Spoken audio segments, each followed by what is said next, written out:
Neil and I will go to Hawaii. You just stay home and clean the house. The moment I received the message from Brenda, I was at a loss. I was at the cafe farthest from the boarding gate. Brenda had asked for an iced coffee, so I went all the way with a stroller to buy it. Even if I grabbed the coffee then and headed to the boarding gate, there's no way I could make it in 20 minutes. Inside, I felt overwhelmed by the thought, I'm done for. I never imagined that the trip I was looking forward to could be ruined in such a way. Left behind alone, I decided I couldn't waste any more time and left the airport to go home. I am Diana. I have a husband who is 10 years older than me. His name is Neil. We met when I worked at my previous job. At that time, I couldn't make ends meet with just my day job, so I worked at a pub at night. Neil was a regular at the pub. As we saw each other often at the shop, Neil developed feelings for me. Every time he came to the pub, Neil expressed his feelings enthusiastically. Moved by Neil's sincerity, I eventually accepted his proposal, and we decided to get married. When our new life started, Neil asked if I wanted to continue working. He thought that if we were going to raise children, he would prefer that I quit my job and stay at home. I had a desire to keep working, and ultimately, I decided to quit only my night job at the pub. Neil worked for a multinational company and often went on business trips, both abroad and domestically. Even though we had limited time together at home, Neil always supported me as much as he could and showed his love for me through his words and actions. However, our lives changed dramatically when our twins were born. Every day I was overwhelmed by work, housework, and childcare, becoming mentally and physically exhausted. Perhaps because of that, I felt that my relationship with Neil was gradually changing. Feeling a bit cramped in apartment life and wanting a space where I could cherish time with Neil, I discussed moving to a detached house. Neil seemed reluctant about the move. However, the move turned out to be a fresh start for us as a couple, and I felt like we had regained the warm relationship we once had. Even after the move, there were furniture installations and shopping for necessities, and it took more than 2 weeks to completely finish unpacking. Just then, as if timed, Neil's parents came to our house without any prior notice. I had been a bit troubled by my relationship with Neil's parents even before we got married. My mother-in-law, Brenda, often interrupts others and only says what she wants to say. On the other hand, my father-in-law, Billy, seems to have no will of his own and always does what Brenda says. Such in-laws went around looking at every room in the house without any restraint. What a lovely house. It's spacious and relaxing. After seeing every room, the two of them seemed satisfied and left immediately. Although I was a bit puzzled by the sudden visit and quick departure of my in-laws, I didn't particularly mind it. The next weekend, they came to our house again, this time with luggage, as if they were going on a trip for several weeks. Then, Brenda suddenly said something completely unexpected. "From today, we will also be staying here." "What's going on?" "I haven't heard anything about this. We're going to live here together." It was far too sudden and presumptuous. Then, as if it were their own room, they cleared out all the stuff in the children's room, put their things there, and completely took over it. I had thought that Neil would certainly address his parents' behavior. When Neil came home, I tried to tell him what happened, but he just had a brief talk with his parents and didn't take the kind of action I was hoping for. Furthermore, Neil suddenly moved his belongings to the room next to the living room and said he would be sleeping there from then on. I wanted Neil to tell his parents to leave. Since living together, it was a mystery how his parents spent their days. They did not help with childcare or housework, and the room was messier with them around. Life in the apartment would have been better than this.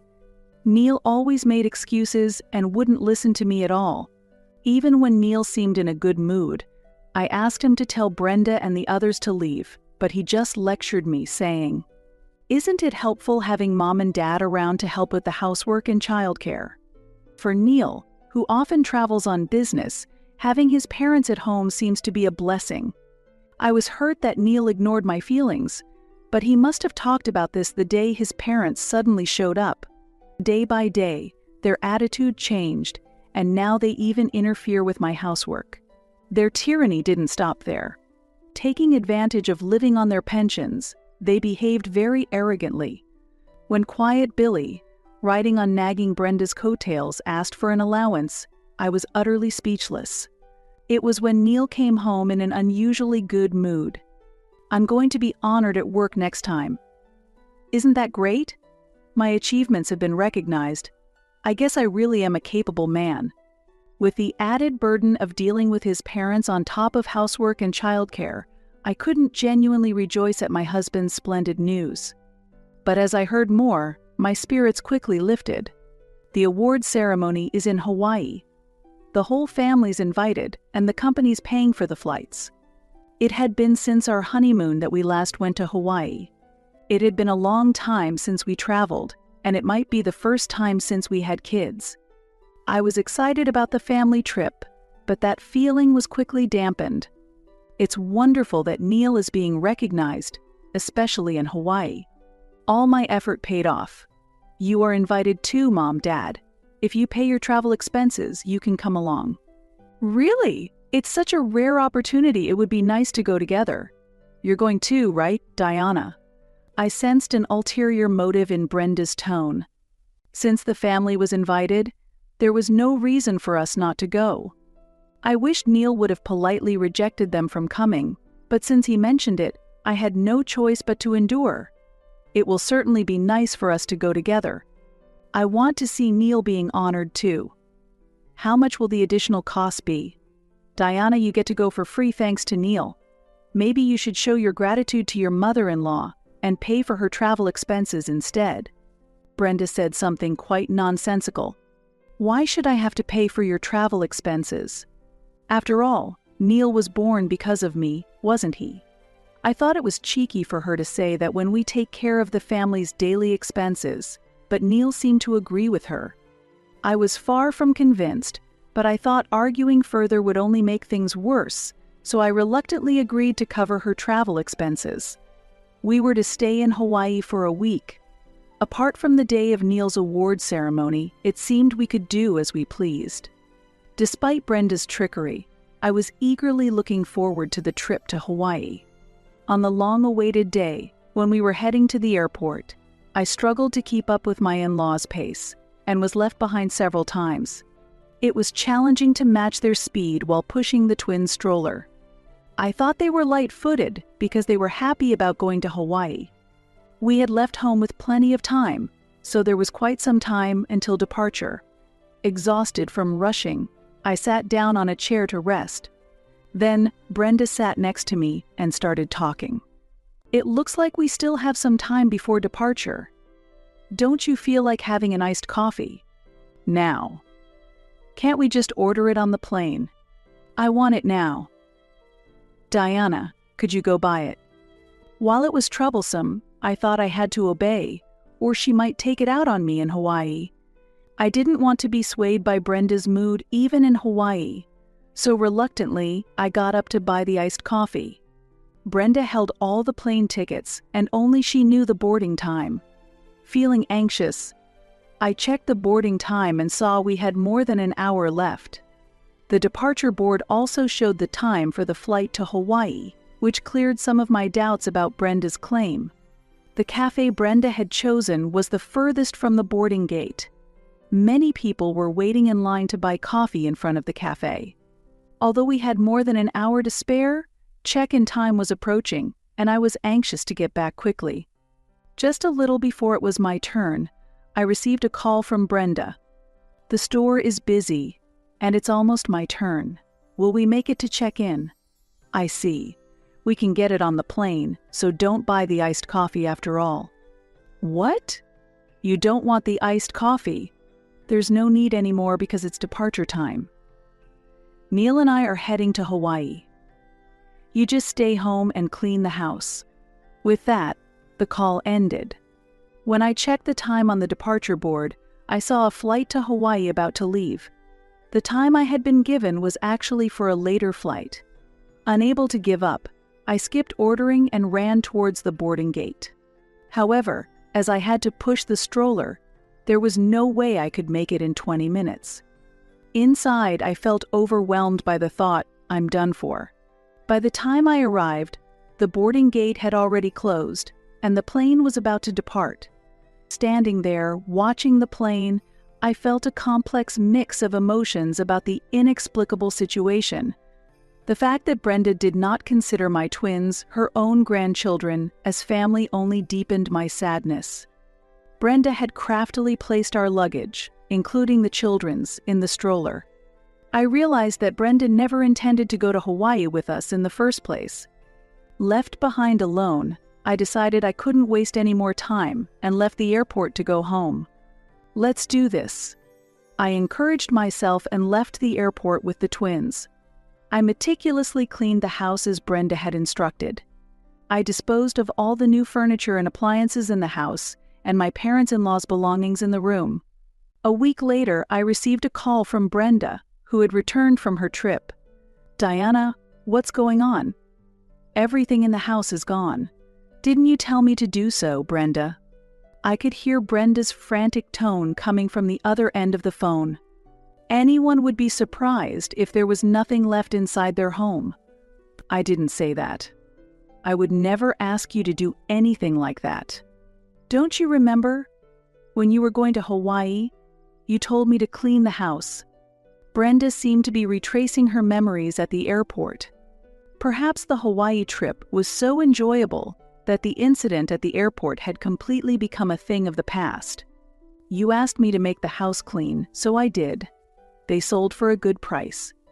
Thankfully, I used the money to help with the mortgage payments. For this, I am grateful." All the large household items like furniture and appliances had been disposed of in the past week. The house Brenda came back to was truly empty, just like before the move. Unable to accept reality, Brenda said in a voice close to tears, "Come home right away." When I arrived at the house, there was Brenda, sitting at the entrance, looking dejected. As I approached, Brenda raised her hand as if to hit me in anger. However, she quickly lowered her hand. It was because she saw my brother with me. My brother, who has experience competing in national boxing tournaments and is quite muscular, was with me, so Brenda couldn't do anything. "Where are you living now, Diana? Not in this house, right?" "I'm living at my parents' house with the twins." "Is there a problem?" Brenda just looked bewildered. I found it a bit odd to be asked such an obvious question, but it was an important question to them. Since they had given up their previous apartment, they had nowhere else to live but in this house. Suddenly, having lost a place to live, Brenda seemed unable to think of anything. But as if she had just remembered something, Brenda glared at me and opened her mouth. "Even if you can live at your parents' house, you can't sell this house, Diana." "Why is that?" All the furniture in the house had been disposed of. With nothing left in the house, Brenda continued without any hesitation. However, she was unaware that her simplistic thinking would soon be shattered. "If you sell this house, where will Neil live? Do you think it's okay to do whatever you want with the house Neil bought? And you're not even apologizing." "The house Neil bought? Didn't you hear? I bought this house with my money." "I don't understand what you're saying." Brenda, who had been talking confidently until then, suddenly lost her momentum and fell silent as if she had run out of words. It seems she was under the misconception that Neil had bought the house we were living in. In fact, this house was not purchased by Neil, but was entirely owned by me. I had paid for the down payment and the mortgage entirely with my money. Especially since the children were still young and living expenses were not too high, I managed to make ends meet. Since my in-laws moved into this house, living expenses and costs increased, and without any contribution from their pensions to the household, it gradually became a financial burden. Neil is the breadwinner of the house, isn't he? He must have been supporting the household. I don't know what kind of breadwinner you're imagining, but this house is in my name. Also, I managed all the living expenses with my salary alone. Neil didn't pay for anything. We both had jobs, so we kept our finances separate. I managed well, so I never had to take money from Neil. I don't even know how much Neil's salary was. It was just Brenda's unfounded assumption. Neil is the father of your children. Right. Just because he's their father, does that mean he has to own the house or cover living expenses? I hadn't come to see her reluctantly just to have this conversation. There was something important that had not yet been communicated. Would my in-laws, who were only worried about their own living situation, be able to accept what I was about to say? Brenda, please listen carefully. I intend to let go of this house. What? Does Neil know about this? Know about it? It was Neil who suggested it. Brenda seemed completely unable to keep up with the conversation. Even I couldn't understand immediately when Neil explained it to me. It seems Neil didn't plan to live in this house. Maybe he won't be coming back here for a while. Explain properly. I only heard about it yesterday, but he's going to live in Hawaii with his new girlfriend. I thought he had told you too. They looked at each other in surprise, suddenly remembering the trip to Hawaii. There was a woman Neil had been unusually friendly with during the trip. At first, I thought she was just a close friend, and I didn't suspect anything, but it turned out they were more intimately involved than that. Seeing the two of them, uninformed by Neil, was pitiful, and I felt a desire to help them. I couldn't abandon them who were unable to ask for help and just stood there in shock. My brother works in housing support. Until you find a place to live, why don't you both rely on him if needed? Shut up. I won't be looked after by your family.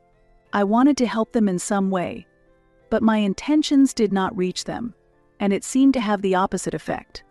After that, they silently dragged their large luggage and started walking away somewhere. 2 weeks passed, and I finally managed to get in touch with Neil, who was living in Hawaii. We calmly discussed and finalized the details for our divorce. Neither Neil nor I said it aloud, but somewhere in our hearts, we felt that divorce was inevitable. If there was mutual agreement for the divorce, it was possible to proceed with the divorce proceedings, even though Neil had moved to Hawaii. A month later, the divorce was officially finalized. About 10 days after I said goodbye to Brenda and Billy in front of the house, my brother, who knows someone at the municipal office, told me that they had come to ask for help. It seems they had been living in a hotel relying on their small pension, but with overlapping stay costs and daily expenses, their spending escalated quickly, and apparently, their pension for the month was depleted in just 10 days. Unable to endure their hopeless situation, they eventually went to the municipal office to apply for welfare assistance. However, just completing the paperwork at the municipal office did not immediately solve their problems. To receive welfare assistance, an address is required, but they could not proceed with the procedures without one. Brenda and Billy will likely have to stay in a facility for people in financial hardship for some time. Despite being in need themselves, I heard they continued to behave dismissively towards others, causing friction with those around them. As for me, having finally settled down, I was beginning to regain a peaceful life, looking after my twins at my parents' house. It was regrettable to have to let go of the new house I had just bought. Nevertheless, there was some unexpected good fortune. Many of the furniture and appliances were new and were sold at relatively high prices. In addition, I was able to pay off the mortgage with the money from selling the house. Of course, there were feelings of regret, and I couldn't deny that I felt the loss of what I had was significant. However, as time passed, I realized that selling the house was the best decision for both myself and my family. I continued my day job, so I didn't have to struggle financially. Living at my parents' home also provided significant support, allowing me to balance childcare and work. Though they were my own parents, I felt a bit guilty for imposing on them. At that time, a man proposed a relationship with marriage in mind. He was a major client at my company. Still haunted by thoughts of Neil, I had to be cautious about this new relationship. However, as a business contact, It was relatively easy to gather information about his income and living conditions, which allowed me to take the relationship at my own pace. As I spent more time with him, my children also naturally began to warm up to him, and I could feel his affectionate behavior. It reassured me to see him being loving, not only towards me but also towards my children, reaffirming that we could walk through life together. Above all, the birth of a new baby sister to the twins convinced me that our family would become even more lively and happy. As a new, happy life begins, I plan to continue discussing various things and walking together with him.